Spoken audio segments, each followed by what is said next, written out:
मैं आपको एक बात कहूंगा कि समाजवादी पार्टी हो या बहुजन समाज पार्टी या कांग्रेस पार्टी हो या बीजेपी, 1 साल 2 साल 3 साल नहीं, 74 साल से इन्हीं नाम नहाज सेकुलर पार्टियों को आप आजमाते आए हैं। हमको लोग कहते हैं कि हम बीजेपी की भी टीम है। मैं सवाल उन लोगों से भी करूंगा कि हम बीजेपी की बी टीम है।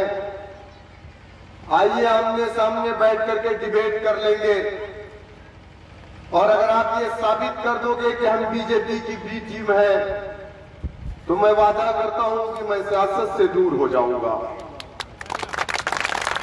इल्जाम लगाने के लिए हर जमाने में हर दौर में लोगों ने इल्जाम लगाए।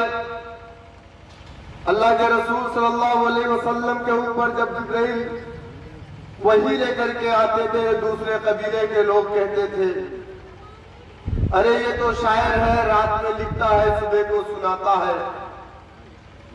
अरे अगर वही आनी थी तो किसी बड़े कबीले पे क्यों नहीं आई, किसी बड़े घराने पर क्यों नहीं आई, किसी बड़े सरदार पर क्यों नहीं आई। तो ये तारीख है दुनिया के अंदर के लोगों पर इल्जामात लगते रहे हैं। लेकिन मैं ये चैलेंज करता हूं कि आप कभी इल्जाम को साबित नहीं कर पाओगे, जबकि ये सच्चाई है कि अभी सुनील यादव जी ने कहा कि मुलायम सिंह यादव की भतीजी धर्मेंद्र यादव जो बदायूं के पूर्व सांसद, उनकी सगी बहन जिसको वार्ड नंबर 18 से इटावा जिले में उनको टिकट बीजेपी ने दिया है। आप खबरों में भी उस चीज को देख रहे हैं। तो यकीनन ये बात साबित है कि बीजेपी की बी टीम हम नहीं है, बल्कि बीजेपी की बी टीम वो लोग हैं जो लोग हमें बीजेपी की बी टीम कह रहे हैं। और ये बीजेपी की बी टीम कहने वाला आज तक मैंने नहीं सुना कि वो हमारा कोई हिंदू भाई है। बीजेपी की बी टीम हमें कहने वाला हमारा कोई दलित भाई नहीं है, न बैकवर्ड क्लास से है। वो हमारा कलमा पढ़ने वाला, ला इलाहा इल्लल्लाह मुहम्मदुर रसूलुल्लाह पढ़ने वाला हमारा भाई है। और वो हमें बीजेपी की बी टीम क्यों कह रहा है? क्योंकि मेरे भाई की वो दुकान जिसको अलग अलग जगहों पे अलग अलग नाम से खोल रखा है, और जो अपने आका के इशारे पर हमारे इलाकों में आकर के अकलियतों के औरतों का सौदागर बन करके हमारे मासूम लोगों के औरतों का सौदा करता है, उसकी दुकान बंद हो रही है, उसको पैसे नहीं मिल रहे हैं, उसको बड़ी पोस्ट नहीं मिल रही है, और उसे ये कहा गया है कि तुम जाओ, तुम्हारे लोगों को बहका करके हमारे पाले में लेकर के आओ, तब जाकर के तुम्हें इस चीज का इनाम दिया जाएगा। मैं आपको एक बात बताता चलूं कि हमारे घरों में दामाद आते हैं, हम दामाद की इज्जत करते हैं, उनके लिए वीआईपी ट्रीटमेंट अलग से कमरा दिया जाता है। अगर कहीं बस अड्डे पर उतर रहे हैं तो साला बेचारा भाग करके जाता है, उनको लेकर के आता है।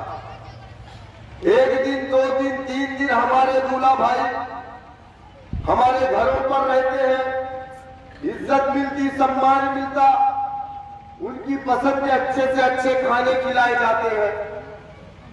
और जब वो वापस जाने लगते हैं, सास मां बेचारी कहती है कि बाबू अगर कोई कमी रह गई हो इज्जत में तो माफ करना।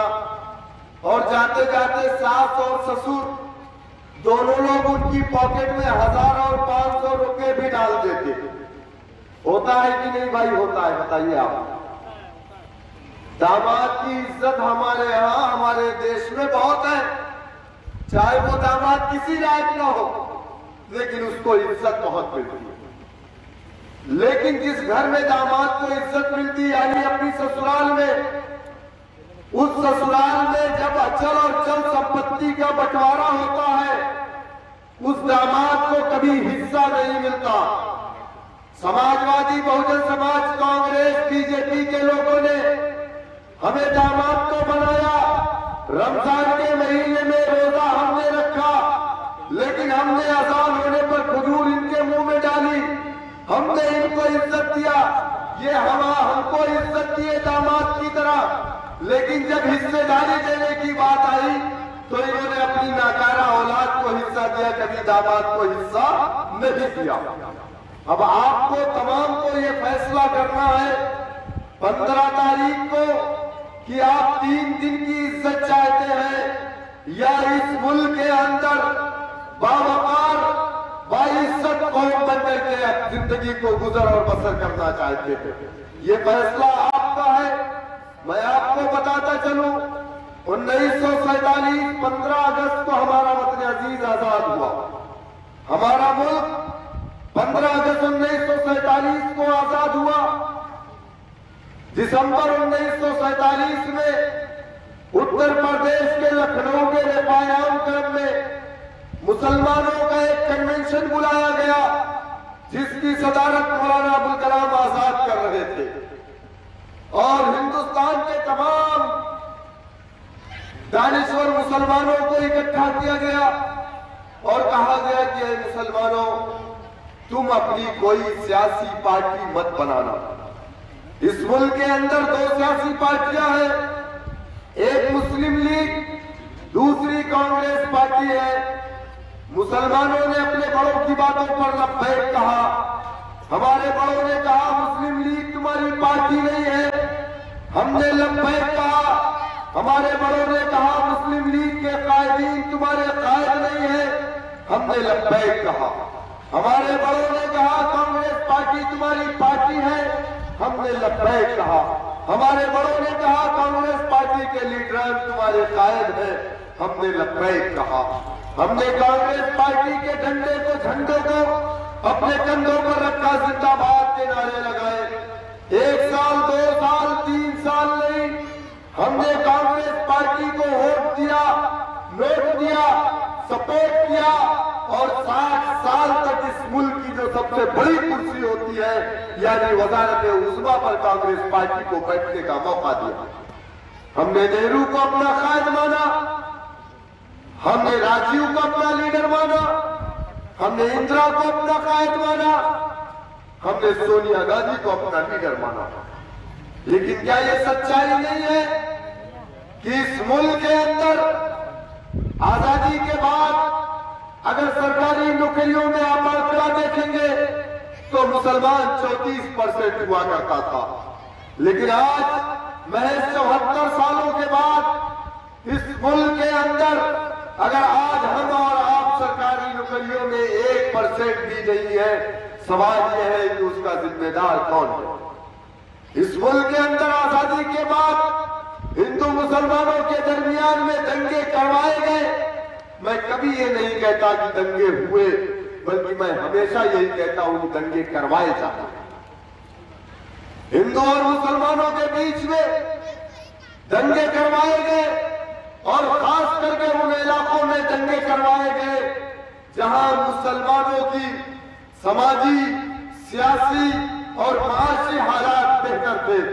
खास करके वो इलाका, चाहे वो मुरादाबाद हो जहां पर ब्रास का, पीतल का कारोबार मुसलमानों के हाथ में था, चाहे अलीगढ़ हो जहां पर ताले का कारोबार मुसलमानों के हाथ में था, चाहे भागलपुर, हाजीपुरा, मलियाना का इलाका हो जहां मुसलमान माशी तौर से मजबूत था।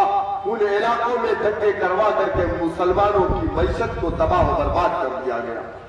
मुस्लिम इलाकों में स्कूल नहीं खोले गए, मुस्लिम इलाकों में डेवलपमेंट के काम नहीं हुए।